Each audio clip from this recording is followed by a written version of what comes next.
Olá, bem-vindas, bem-vindos para mais uma live do Relicário da Adriana. Dessa vez a gente vai abordar um tema muito interessante, só que através de uma entrevista com o Vítor Santiago Borges. Ele é já está entrando inclusive, ele é um psicólogo e escritor de Brasília, sobre um livro muito atual, e acho que vai continuar sendo atual por muito tempo, chamado Zumbilândia. Então, oi, Vitor, Olá, Adriana. Tudo bom? tudo bom? Tá me Tudo ouvindo bem? ótimo. Estou te ouvindo, querida. Tudo tranquilo aqui. Então, vamos começar a conversa sobre o Zumbilândia, sobre os seus pensamentos, mas antes eu gostaria que você se apresentasse, contasse um pouco o que você faz e como você chegou ao tema Zumbilândia, o que que te inspirou a escrever esse livro. Ok. Ok. Bom, eu sou psicólogo, né? Eu me formei em psicologia no Rio de Janeiro. Fui muito jovem, nasci em Brasília, né? Sou natural de Brasília. Com 7 anos, em 1979, eu fui para o Rio de Janeiro, né? E lá eu fiz toda a minha formação escolar, acadêmica, né? Fiz um curso de administração por lá, depois entrei em psicologia e segui a carreira de psicólogo. Fiz minhas pós-graduações no Rio de Janeiro, tinha minha própria clínica médica psicológica, né, com sócios, enfim, já atuante na área, até que chegou um momento de saturação em relação à vida carioca, a vida do Rio de Janeiro, né? Enfim, aquela confusão do Rio, né? E aí eu optei por voltar para minha terra natal, para Brasília, né? Imediatamente nessa decisão eu me casei e viemos, eu e minha esposa, recomeçarmos tudo de novo, né? Isso foi em 2003, na época eu tinha 31 anos, né? E aí foi uma retomada. Aqui eu fiz o meu mestrado e aqui eu comecei nesse processo de transição, eu comecei a me inserir na experiência de escrever, né? Enfim, chegou um momento, né, que a sua experiência de ler te leva muitas vezes à experiência de escrever.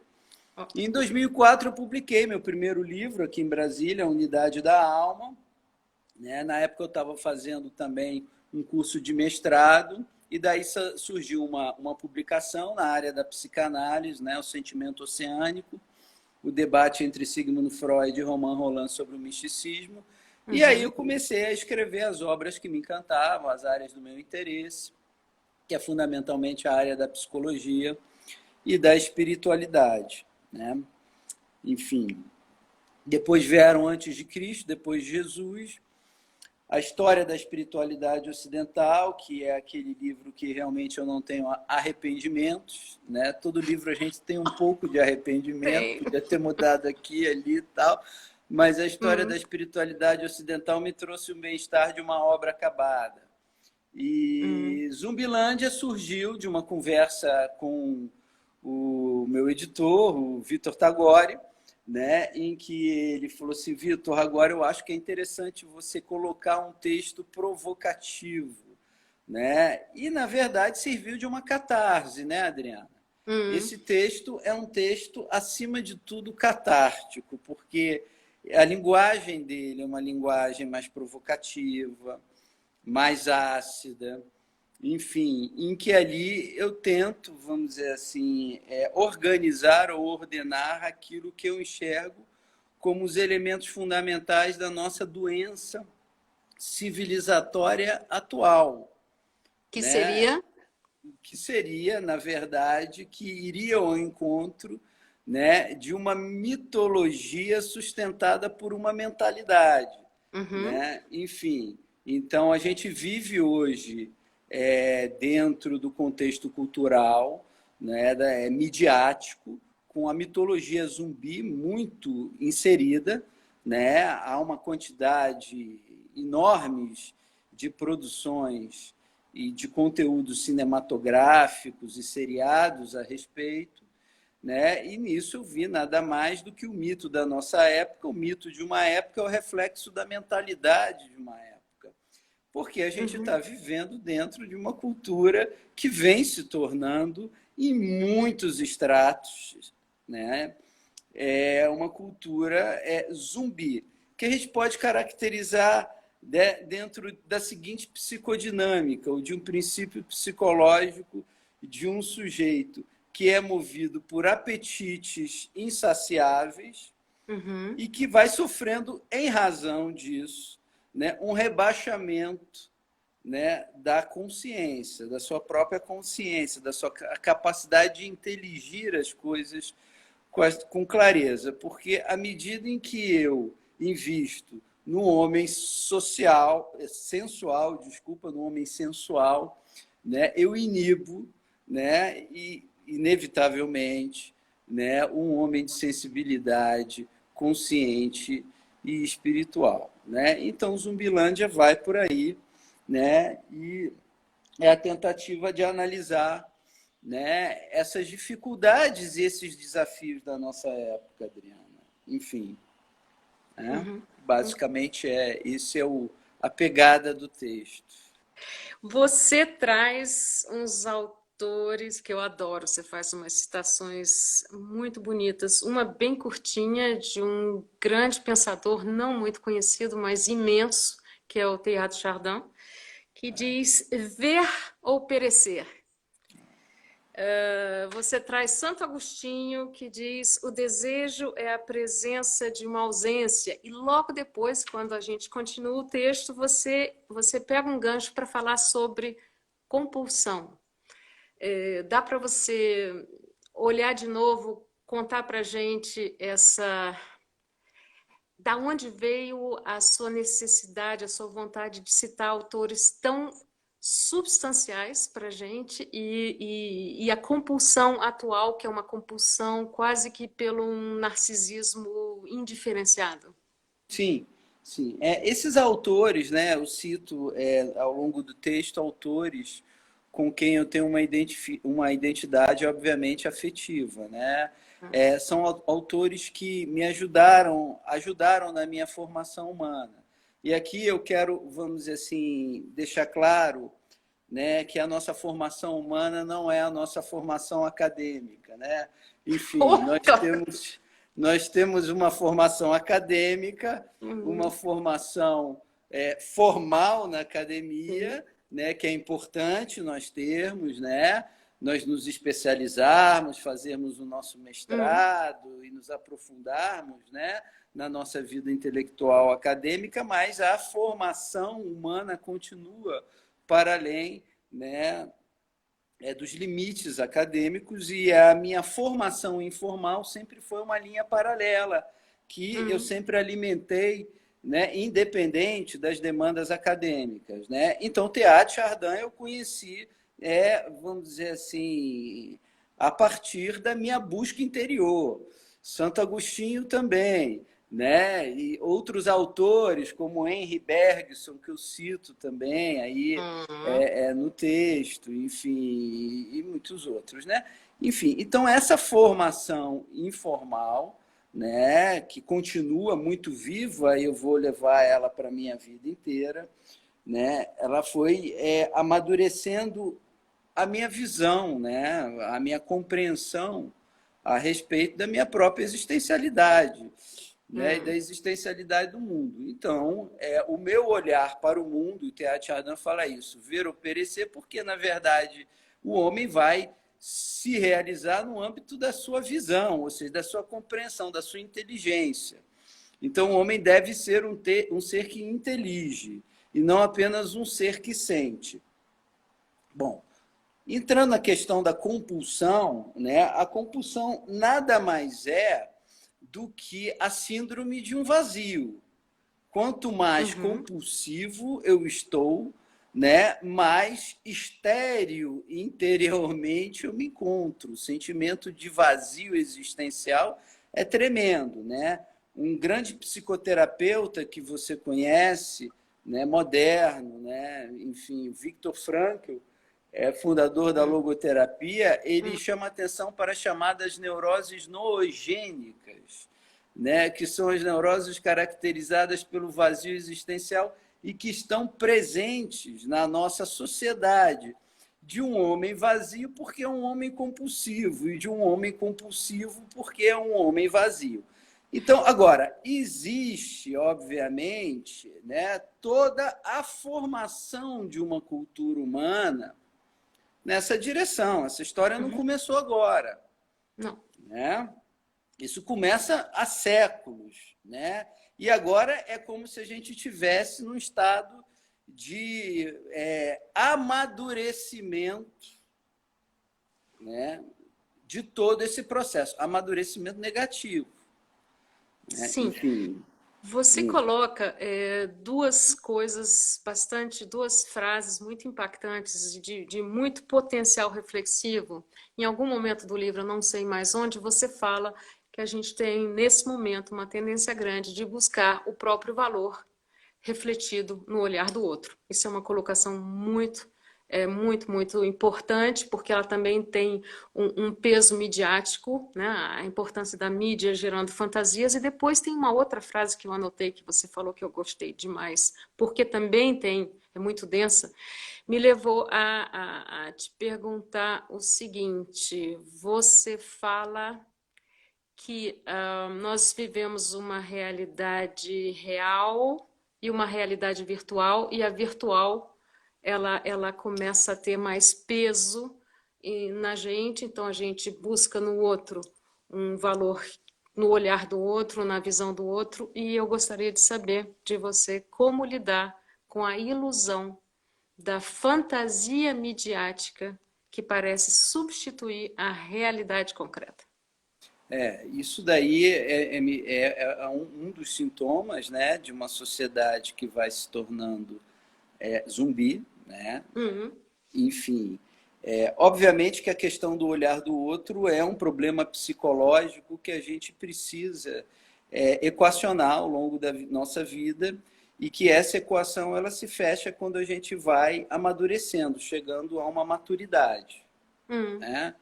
Enfim, então, pelo simples motivo de que quando nós nascemos, né, nós nascemos sob o olhar do outro, né? Então, enfim, eu preciso desse olhar amoroso, de um amor incondicional, acolhedor, ao mesmo tempo um olhar que coloca limites para mim, e a minha personalidade ela vai se formando sob a ótica desse olhar, né? Assim como todos nós, né? Enfim, a partir do momento em que a minha personalidade se forma, eu tenho que fazer a travessia mais importante da minha vida, que é me libertar da necessidade de ser visto para a capacidade de ver. Porque enquanto eu estou preocupado com o que os outros pensam de mim, com o que os outros sentem por mim, como que os outros me avaliam, se eu sou bem aceito onde eu estou, se eu tenho uma unanimidade afetiva em relação aos outros, obviamente que isso me coloca num ponto cego quando adulto. E isso se caracteriza por uma cultura narcisista, em que eu quero ser visto o tempo todo. Mas quando eu busco ser visto, eu deixo de ver. Para eu ver, eu tenho que estar vazio de mim mesmo, ou seja, eu tenho que estar desobcecado de mim. Né? Na verdade, é isso. Ou seja, o universo é mais bonito para eu olhar. Né? Enfim, então tem tantas coisas para eu ver e ir predicando, assimilando, constituindo na minha experiência consciente, né, que essa ocupação, né, de como eu sou visto e que está muito presente na nossa cultura hoje, né, muito presente, isso acaba, obviamente, que produzindo, vamos dizer assim, um decréscimo da minha capacidade.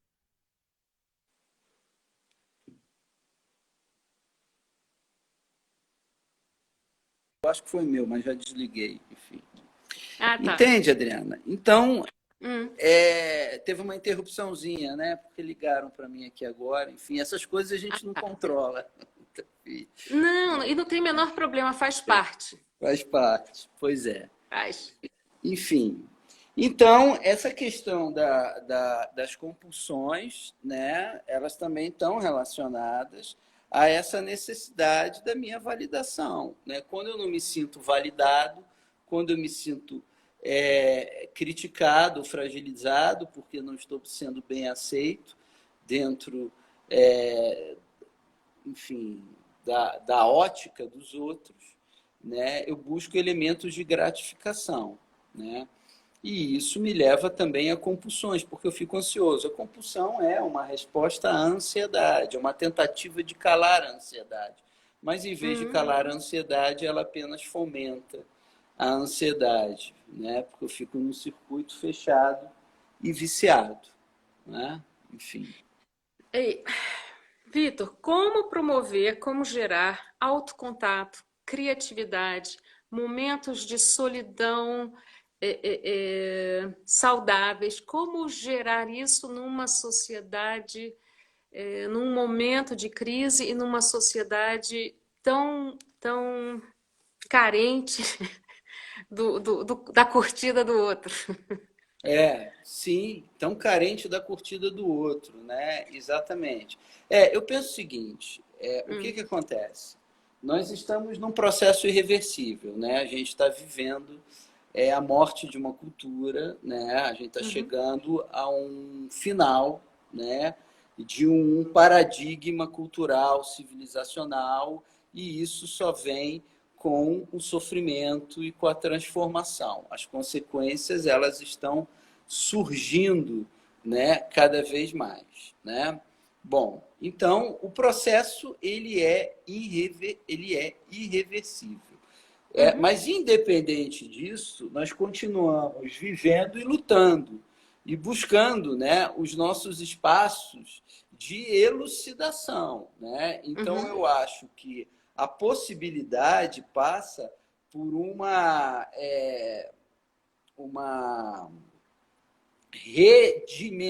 redimensionamento, uma ressignificação da própria educação, da forma como a gente está trocando informações, né? Eu preciso, na verdade, encontrar aqueles espaços onde eu tenho diálogo, eu preciso encontrar aqueles espaços onde eu desenvolvo, né, a minha interioridade e, a partir disso, eu vou conseguindo atuar apenas localmente. Né? Atuando localmente já é alguma coisa. Ou seja, eu preciso estar positivado nas minhas relações humanas. Né? E isso passa também por um processo de seleção relacional, que a gente vai selecionando cada vez mais. A gente vai saindo das quantidades para a qualidade, né? Com o tempo.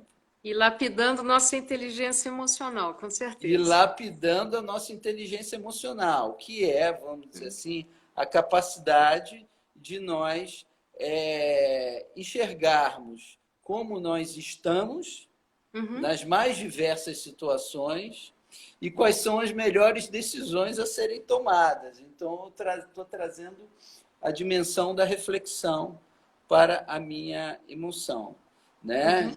Enfim, agora uma coisa que eu acho importante, porque eu vi um documentário nesse final de semana, O Dilema das Redes, que é um documentário importante da Netflix, né? E me lembrou muito um prognóstico feito pelo filósofo alemão moderno Heidegger, em 1950, que Heidegger diz o seguinte: com a ascensão tecnológica, com o apogeu da tecnologia, o homem ele vai perder o seu pensamento reflexivo, meditativo, filosófico e profundo. E ele vai se tornar uma mentalidade sugestionada, quando não hipnotizada, por esse mundo tecnológico e o mundo de imagens. Isso na década de 50, hein? Isso ele falou em 1950, né? Então, na verdade, ele fez uma previsão, era um homem de visão, né? Ele fez uma previsão né, dessa sociedade que hoje nós estamos instalados. A grande perda da nossa sociedade atual, né, do nosso mundo atual, e que é uma perda assustadora, é a perda da experiência literária. Né? Porque o homem passou, com as décadas, né, do século XX, conforme elas foram avançando, chegamos no século XXI, né, o homem foi lendo cada vez menos. E a leitura é uma atividade do espírito, né? É uma atividade espiritual. Espiritualidade é basicamente inteligir, compreender as coisas no fundo delas, né? Penetrar no sentido profundo das coisas. Então, a literatura, né, ela equipa o homem dessas possibilidades. Né? Então, hoje em dia, ninguém mais lê. É apenas um mundo de sugestionabilidades imagéticas. O prejuízo é enorme. Né? Hoje em dia, também, um outro assunto, uma outra pauta que não pode escapar, e que está num dos capítulos da Zumbilândia, que é a questão da farmacopeia do homem contemporâneo. Ou seja, a gente vive dentro de uma sociedade medicada. Ou seja, as pessoas elas não conseguem ter mais sentimentos que lhes sejam desafiadores e desconfortáveis, e elas buscam o refúgio na medicação. Bom, então existe, né, um projeto um importante autor da psiquiatria, o Alan Francis, que foi diretor do DSM, que é o Manual de Diagnósticos, né, da saúde, dos transtornos, enfim, dos diagnósticos psiquiátricos. O Alan Francis foi diretor por anos. Ele escreveu um livro recentemente chamado Saving Normal, né? Ou seja, salvando a normalidade. Enfim, que ele vai trabalhar justamente um dos problemas da nossa época, que é a questão do determinismo médico. Né? O determinismo médico é quando há uma rotulação diagnóstica de tudo. O sujeito ele se insere em rótulos psiquiátricos. Eu tenho transtorno bipolar e eu vou ser assim para o resto da minha vida. Isso é uma sugestão. Porque não existe indivíduo, por maior que seja a sua carga genética, que seja assim a vida inteira. O indivíduo ele é, por si, né, na sua própria existencialidade, um processo metamórfico de transformação. Né? Então, esses determinismos, esses rótulos diagnósticos, eles estão a serviço de uma indústria que está criando uma demanda, né, a partir do adoecimento do homem, que é a questão da medicação cada vez mais generalizada. Né? Então, nós vivemos o paradoxo em que as instituições de saúde mental estão produzindo adoecimento mental. Por quê? Porque o homem precisa sentir tristeza, melancolia, medo, culpa, ansiedade, desconfortos, ansiedade. Para quê? Para que ele se transforme a partir dessas tensões psíquicas. Não havendo tensão, não há evolução. Né? Então, aí a gente vive numa sociedade medicada, dopada, zumbidificada, e que já não tem mais capacidade de interioridade do homem entrar em contato consigo mesmo e de viver as suas experiências humanas mais profundas. Eu perco o contato de mim, eu perco contato com tudo. Então, eu sou um ser apenas reativo, não mais um ser reflexivo. Né? Isso é muito problemático. Então, isso é um dos sintomas da nossa época. Tem outros que são preocupantes, que é o relativismo. A gente vive numa sociedade relativista, hedonista, subjetivista. Então, não há mais um compromisso com a verdade. Não há um compromisso mais com o que é. O compromisso é com o que eu quero. Então, é a minha verdade. A minha verdade está a serviço ao meu desejo. Ora, como é que isso pode dar certo? Como é que o Pode. homem, como é que o homem pode se realizar na relativização da própria realidade que ele está fragmentando dentro de si? É totalmente impossível, né? E isso por quê? Porque a partir ali do século XVI houve uma inversão importante na atitude humana, né? Na experiência psicodinâmica do homem. Essa inversão, que foi a chamada grande inversão, ou seja, antes, nas filosofias da antiguidade clássica, dos grandes sábios, Sócrates, Platão, Aristóteles, na civilização mais asiática, do hinduísmo, do budismo, a figura do Buda, né? Na China, a sabedoria lá do Lao Tse, enfim, essas figuras, né, elas criaram uma filosofia de correspondência com a verdade. Então, o homem, ele está voltado para compreender a realidade, o fundamento das coisas que eles chamavam a verdade. A verdade funda o real, né? E a verdade é o ser, né? E com isso, eles disciplinavam a vontade deles para a inteligência. A vontade era serva da inteligência. Enfim, e isso acontece também na chamada filosofia escolástica, que é uma filosofia que floresceu entre o século XI e XIV, e que era uma filosofia que nasceu nos monastérios e depois se difundiu um pouco com a criação das universidades, né? E que tiveram seus grandes mestres, como São Tomás de Aquino, né? Que retomou toda a obra de Aristóteles e aprofundou, né? Hugo de São Vítor, todos esses grandes sábios que eram santos, Duns Scoto, enfim, Alberto Magno, né? Então, esses homens eram homens que criaram uma filosofia centrada na verdade e na inteligibilidade do homem da verdade. Então, a minha vontade, ela está a serviço da minha inteligência para que eu possa receber com transparência os dados da realidade. Bom, a partir do século XVI, houve uma inversão. Ou seja, em vez da vontade estar a serviço do inteligir, ou seja, o inteligir passou a estar a serviço da vontade. E surge aí o relativismo. Bom, isso é complicadíssimo, né? Porque quando a minha inteligência passa a servir a minha vontade, a minha inteligência obscurece.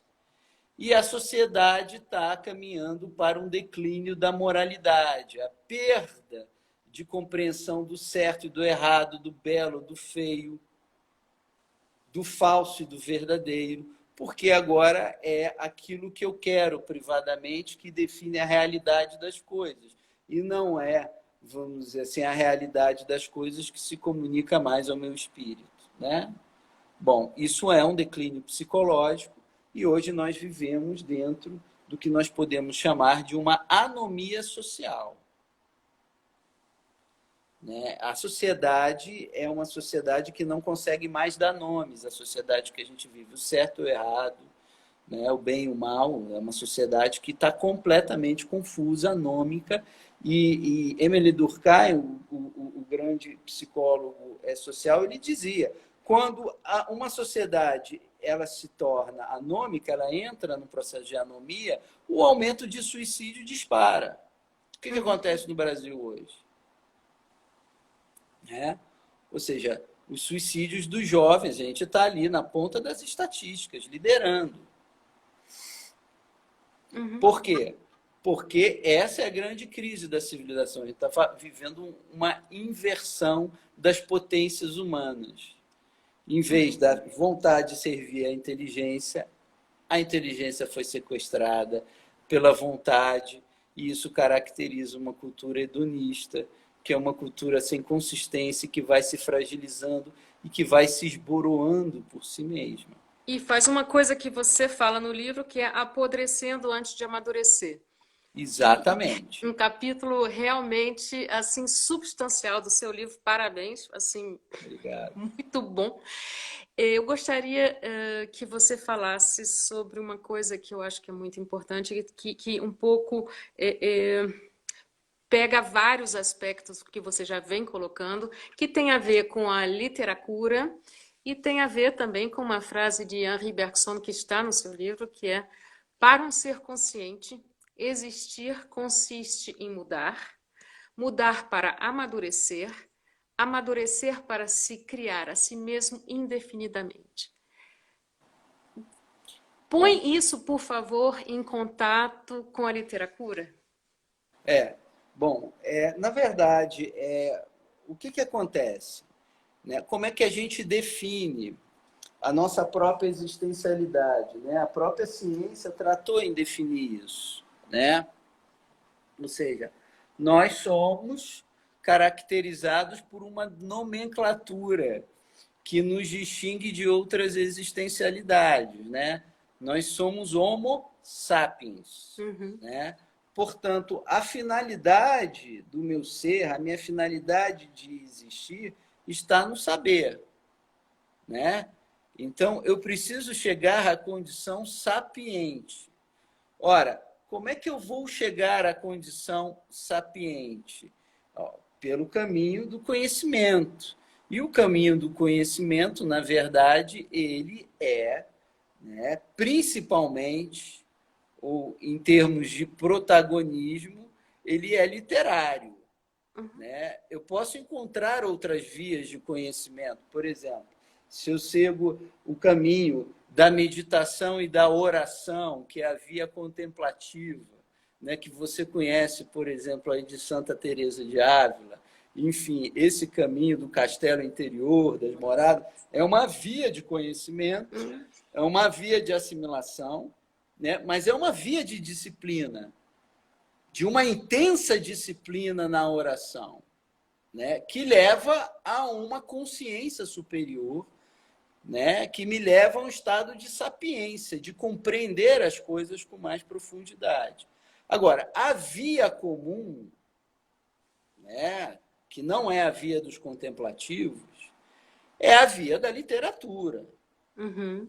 Né? Então, eu preciso da literatura para eu desenvolver a minha humanidade, a minha própria consciência. Então, a literatura, nesse sentido, ela se tornou um elemento de individuação para mim. Né? E aí a gente pode classificar diferentes tipos de literatura, né? Existe aquela literatura informativa, passatempo, né? A Uhum. literatura de lazer. E existe uma outra literatura que, para mim, ela tem um espaço central na minha vida, que é a literatura transformativa, Uhum. né? Ou reformativa, aquela que me reforma o coração, aquela que me transforma, aquela que me desafia o meu crescimento, né? E o meu caminho em direção à verdade das coisas, né? Então, a via literária é essa via que vai promovendo, ou pelo menos acelerando, a nossa metamorfose. Quando a gente olha, por exemplo, a transformação, as metanoias, as metamorfoses dos santos, né, eles viviam muito, né, dentro da atividade literária. Eles estavam sempre lendo sábios. A extraordinária personalidade de Santo Agostinho, ou de São Tomás de Aquino, eles viviam para ler e para escrever e sublimar o que eles liam na própria escrita deles. Né? Então, a literatura ela é uma chave de conscientização. Uhum. Ela nos prepara para isso. Né? Agora, enfim, ela não começa palatável, ela se torna palatável, né? Por que eu gosto de ler? Eu gosto de ler porque eu tenho o costume de ler, porque eu já encontrei esse prazer. Né? Mas quem nunca começou a ler, hoje eu vejo que tem muita dificuldade. Uhum. Né? Enfim, não consegue silenciar a mente para aquela atividade, fica muito agitada, né? Porque já está agitada, enfim, e fica consumindo informações inúteis para o seu crescimento pessoal, ou seja, informações que não vão iluminar a mente, não vão trazer a compreensão. Né? Então, essa metamorfose de Bergson aí é exatamente essa, é a formação da nossa vida intelectual, né, Adriana? Enfim, nós estamos em processo, um processo ainda embrionário do ponto de vista psicológico. Nós não nascemos, nós estamos nascendo, né? Eu gosto muito daquela metáfora de que nós somos como borboletas amadurecendo dentro da larva, da crisálida. Né? Então, essa larva ela vai morrendo para a borboleta nascer. Né? E o que é a larva? Pensando aqui metaforicamente, aquele ser que se arrasta, e vagaroso e vulnerável. Né? A larva é o homem sensual. A gente vive numa sociedade muito sensualista, né? É os sentidos, né? É o contato sensorial com as coisas que eu quero. E não é o contato intelectual. Né? Só que a minha natureza mais elevada ela é intelectual. Então, a borboleta, né, ela vai se consolidar em sua capacidade de intelecção. Né, que são os prazeres mais elevados. Né? O Maslow chamava de meta-hedonismo. Né? O hedonismo, ou seja, os metaprazeres, que são os prazeres do intelecto, da compreensão. E a gente vê um psicólogo como Maslow reconhecendo isso, mas o discurso lá de Sócrates no banquete de Platão já tem isso daí, ele já está falando sobre isso. Uhum, uhum. Né? Como trabalhar essas questões, essas metamorfoses, todas essas histórias num mundo tão rápido, uma rapidez que quase devoradora, em meio a crises, onde as pessoas se sentem chacoalhando de um lado para o outro, você com certeza deve lidar com essa realidade no seu consultório. Enfim, como lidar com essas forças, na sua opinião, principalmente com Zumbilândia, que é tão inspirador, porque ele realmente provoca, mas também aponta caminhos. Como lidar com isso num sentido de trazer um centramento para a própria vida? Uma certa calma, um certo... Eu acho que a gente precisa, vamos dizer assim, se desligar para se conectar. Né? Uhum. Enfim, eu preciso me conectar com a realidade essencial à minha volta. Né? Uhum. O que se comunica ao meu olhar? Enfim, eu costumo dizer que o universo é o verso do Uno. Né? O Uno escreveu um verso, é o universo. Nossa, mas que verso grande, abrangente, né? E sem fim, e lindo, cheio de belas obras. Né? Então, essa sensibilidade de captar, né, a natureza das coisas. Eu só posso me conectar a isso saindo um pouco dos ruídos da civilização. Né? E a gente vive numa civilização muito ruidosa. Se liga a televisão, por exemplo, no noticiário, né, você vai olhar um pouco a política e você vai ver que a política hoje está dentro de um cenário manicomial. É histérica, é ruidosa, né, é passional demais. Não tem nada ali que você, espremendo, vai sobrar alguma coisa de inspirador. Então, existe o ruído da política. Muitas pessoas estão aprisionadas ao ruído da política. Se parassem de escutar esses políticos falarem tanta bobagem, eu acho que eles iam começar a parar de falar também. Enfim. Então, a gente tem que começar a sair, né? Desses espaços de ruído, das relações de ruído, né? E ficar mais, entrar em contato, né, com aqueles elementos da vida que nos vitalizam. Né? Eu, por exemplo, estou com quase 50 anos. Eu diminuí muito as minhas relações humanas. Eu filtrei muito. Né? Eu tenho amigos hoje que eu mantenho na minha vida e que faço questão de manter, né? Mas eu tive que filtrar. Porque, obviamente, minha profissão facilita esse processo, né? Porque eu tenho encontros humanos todos os dias. Né? Enfim, então, esses encontros humanos, né, de uma certa forma, cumprem em mim essa coisa do contato com o outro. Né? Mas a necessidade de nós fazermos escolhas conscientes passa também por uma necessidade de nós sairmos de hábitos passivos, né? De sabermos desligar um pouco o celular, de sabermos desligar um pouco a televisão, né? De sabermos dizer não para determinados convites que a gente já sabe que não vai alimentar mais o nosso coração. E ter a coragem de ficar com nós mesmos. Agora, eu ficar comigo mesmo, que é muito bom isso, não significa que eu vou ficar no tédio, eu vou ficar comigo mesmo fazendo alguma coisa. Né? Qual é Seja o lugar... pedalando. Perdão. Oi? Não, desculpa, te interrompi, depois eu pergunto. Tá, seja pedalando, seja lendo um livro, seja meditando, seja tomando um sol, enfim, mas eu estou comigo desenvolvendo alguma forma de apreensão pelo silêncio. Né? Isso vai trazer para mim, né, elementos, né, de aprofundamento em mim mesmo, porque, na verdade, eu sou a pessoa que mais preciso me relacionar comigo. Né? Porque, enfim, e me relacionando comigo, eu passo a ver. Né? Agora, quando eu estou buscando, estou fugindo de mim, indo em direção aos outros, tentando me refugiar nos outros, que não me acolhem, né? Porque também eles estão precisando de acolhimento.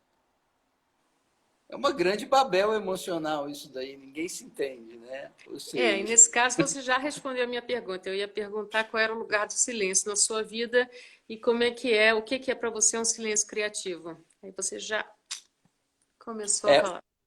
o silêncio ele vai se tornando cada vez mais importante, né? E o silêncio não apenas sensorial, né?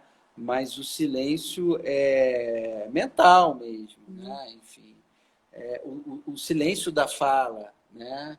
Enfim, escolher, né, as minhas comunicações, com quem eu vou trocar as minhas experiências, né? Não é qualquer, vamos dizer assim, fala que eu quero estar em contato, não é?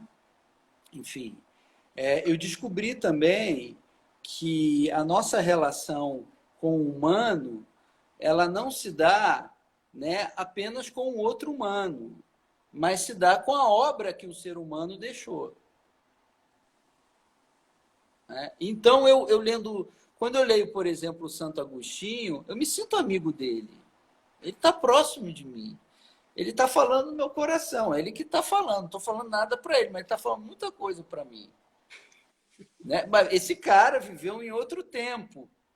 Mas o que ele falou não ficou retido no tempo. Atravessou os tempos e os séculos e chegou até mim.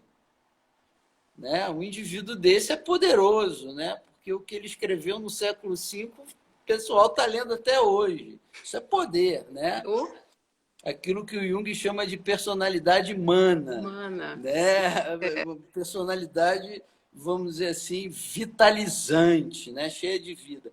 Então, esses humanos, eles estão muito vivos para mim. Né? Então, e eu só posso encontrá-los na vida da literatura, né, onde eu conheço seres humanos muito interessantes. Né? Como o homem de hoje, né, tem uma experiência cultural, né, muito ideologizada, né? O homem está vivendo ideologias, ele está vivendo de ideologia, ele não está vivendo de sabedoria. Bom, e aí você sempre vai encontrar o quê? Conflito.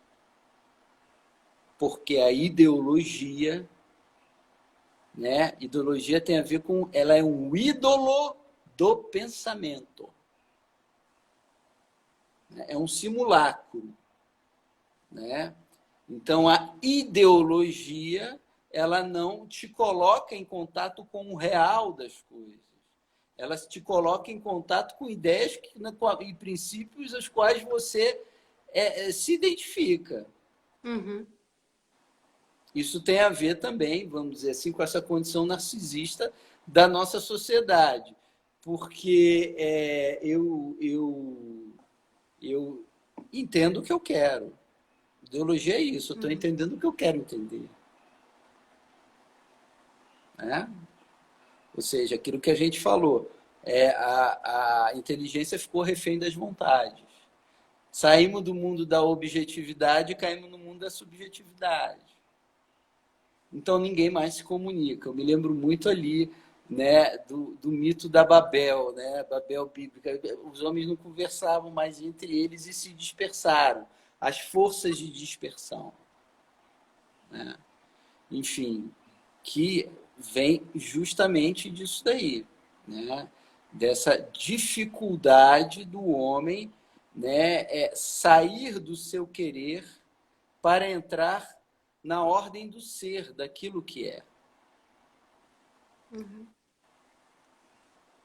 Enfim. E essa questão do querer tem múltiplas, vamos dizer assim, variáveis de mal entendidos, né? Porque muita gente está sugestionada a querer nem o que elas querem lá no fundo delas mesmas, né? Enfim, isso é o drama de muitos jovens, né? Que fazem escolhas a partir do querer dos pais, não do querer deles mesmos, né? Então, querer é sempre uma área subjetiva e muito confusa para a gente poder arbitrar um chão seguro para o homem andar. O Zumbilândia vai ter uma segunda parte? Eu acho que não. Eu acho que não. Não sei. Enfim, engraçado que muitas ideias surgem do meu contato, né, com os meus pacientes. Uhum. Né? E eu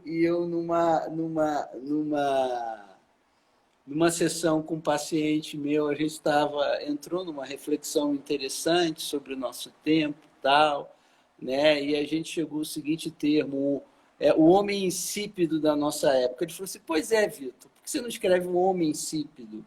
Né? Pode ser continuação da Zumbilândia. Né? O homem que não tem mais tempero, sabor, né? Um homem que está perdendo, vamos dizer assim, o seu elemento de atração, né?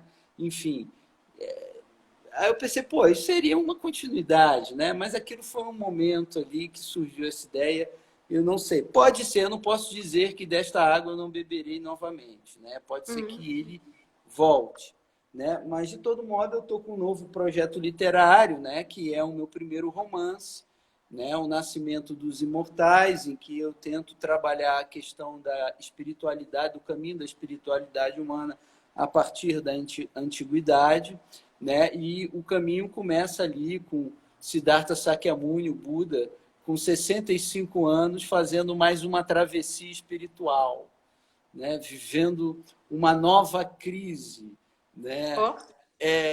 De assimilação da verdade, né? Então começa, o meu primeiro romance, foi um texto muito longo da minha vida, que eu parava, aí depois escrevi outros livros, aí depois deixava na gaveta, aí depois ele voltou, tal. Enfim, mas esse é o meu próximo projeto, Adriana, que deve sair aí pelo ano que vem, né? Enfim, agora, o Zumbilândia é uma reflexão que se abre, né? Eu acho. né? Aliás, teve uma fala do nosso ministro, né? Do nosso ministro da Educação, né? Que falou, olha, os nossos jovens, ele falou agora no mês de setembro, porque estamos no Setembro Amarelo, mês de suicídio, né? Enfim, do combate ao suicídio, e ele falou assim, olha, os nossos jovens estão se tornando zumbis existenciais, né? Mas, ora, os jovens eles estão se tornando zumbis existenciais, não é por culpa deles, né? É porque foi construída uma sociedade, né, que os levou a isso, né? Enfim, que é essa sociedade que o Bauman já falava, né, líquida, né? A sociedade líquida que liquida tudo, né? É verdade. Volátil, completamente volátil.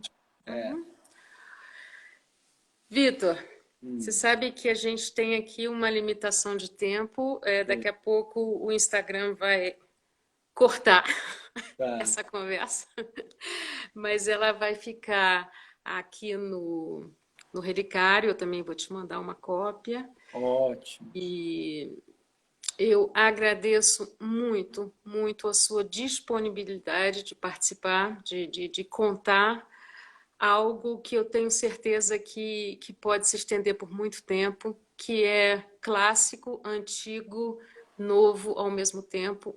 A sua capacidade de trazer Santo Agostinho para hoje em dia de uma forma que ele fique tão moderno e gostoso de ler, eu acho que é um dom muito importante resgatar, quando você resgata Platão no seu livro, e a forma como você coloca simples e profundo ao mesmo tempo. Eu acho que isso tudo abre portas para reflexões fundamentais no nosso tempo. Não é à toa que o Tagore, quando me indicou o seu livro, ele estava diagramando, quando eu por acaso passei por lá e ele me indicou o seu livro, como o meu futuro livro de cabeceira. Ele ficou um tempo realmente na minha cabeceira e eu fico feliz de você poder transmitir essas ideias e estar aqui conosco, contando, fazendo esse livro mais vivo ainda. O Zumbilândia, para quem quiser encomendar, comprar, ler, como faz? O Zumbilândia, eu estou aqui, essa versão é impressa. Me parece que a versão impressa já foi esgotada. E ela está na versão digital por enquanto. Né? Pela Amazon. Né? Entra lá na Amazon, entra lá no meu site, encontra vsborges.com.br. Enfim, se encontra aí o Zumbilândia. Eu acredito, isso tem que confirmar com o Tagore, até onde eu sei, né? A versão impressa já foi esgotada e talvez a gente tenha que pensar aí numa nova edição. Né? Mas a versão digital, né? Para quem a leitura digital funciona bem, né? Enfim, você baixa na hora. Tem gente que prefere ainda a impressa, né? Eu também prefiro, né? A gente é das antigas, então prefere. Eu sou das antigas. Mas tem gente que já está lendo na versão digital e está indo bem, né? E assim, para concluir, né, eu queria citar uma frase, né, para fechar a nossa conversa, o nosso diálogo de hoje, Adriana, que é citada também ali no Zumbilândia, que é uma frase de Boécio, que é considerado o último grande sábio romano, né, e o primeiro escolástico. Ele viveu na época que o Império Romano estava morrendo, né, da sua própria corrupção e sendo invadido pelos bárbaros. E Boécio diz assim, né, nos animais, a natureza...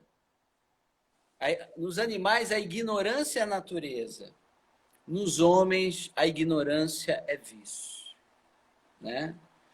Portanto, à medida em que eu vivo uma vida pautada pelos vícios, eu fico ignorante, eu emburreço mesmo. Eu vou ficando embotadão. Agora, quando eu começo a me esforçar em direção às virtudes, né, eu vou ficando mais inteligente, esclarecido, né? Então, o caminho das virtudes. É mais difícil subir uma montanha do que descer uma ladeira. Descer uma ladeira deixa no ponto morto que você desce. Agora, subir a montanha é difícil, é desconfortável, dá trabalho. Mas à medida que você sobe, você tem a visão do alto. À medida em que você desce, sua visão vai ficando rebaixada, né? Então, eu acho que isso é um critério existencial muito importante para o nosso desenvolvimento humano. Bom? Perfeito. Te dando apenas alguns retornos das pessoas, muitas palmas, ou algumas pessoas querendo te levar para casa para continuar a conversa. Estou vendo aqui, muito lindo. Não lembro mais o nome, mas isso não importa. Te pergunta se você está atendendo, acho que é INPI, é isso? Eu estou atendendo o INPE, Instituto de INPE. Medicina e Psicologia Integrada, que Tá. fica no Lago Sul, na QI 5, Chácara 85. É só entrar ali, www.impe.com.br. Né? Eu Beleza. atendo ali, é um lugar muito bonito, muito acolhedor, muito confortável. Né? É um espaço de atendimento joia, excelente, com grandes profissionais. Perfeito. Vitor, muito, muito, muito obrigada. É Ah, e bom. outra coisa, imagino também que a Tagore Editora, no site da Tagore também tenha seu livro, né? No site também. Também deve Eu ter. acho que Beleza. tem no site, eu não sei se tem nos escritores brasileiros.com.br, eu acho que é esse o site, enfim. Mas na Tagore com certeza deve ter, né? Ali é a fonte, né? É a fonte. Beleza, Vitor, muito obrigada. Bom Tá dia para bom, minha você. querida. Até a próxima. E eu quero que você autografe meu livro quando eu for aí. Quando você vier, você me chama, tá? Tá Estou te bom. esperando aqui. Provavelmente ano que vem, pós-Covid, a gente se vê, tá A bom? gente se vê. Obrigada. Tá bom, minha Boa querida. Foi um tarde. prazer. Tchau. Tchau.